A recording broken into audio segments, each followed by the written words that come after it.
आता व्हिडिओची सुरुवात ना जेवणापासून करते बरं का, कारण खूप भूक लागली आणि आवडीचं जेवण आहे. यांना जायचं होतं बाहेर म्हणून शूज धुतले आणि टेरेसवरती वाळत ठेवले. आता आज आहे रविवार, त्यामुळे सगळ्या टिफिन बॅगना मी धुवायला घेतल्या. आता या सगळ्या टिफिन बॅगला मी निरम्यात भिजत घातलं.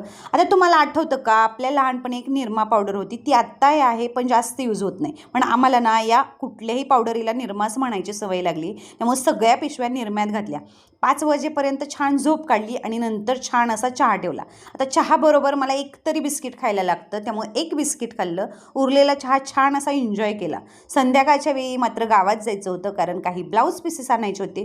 घरी येईपर्यंत असा अंधार पडला. त्याच्यानंतर उद्या आहे सोमवार म्हणजे शाळा, त्यामुळं काल जी बाजारातून आणलेली होती गवारीची शेंग, तर ती सगळी गवारीची शेंग निवडायला घेतली. आता गवारीची शेंग निवडून झाली होती. दुपारचा स्वयंपाक शिल्लक होता, त्यामुळं मी आणि मुलींनी जेवण केलं. त्यानंतर बदाम शेक पिला आणि असा दिवस घालवला. चला.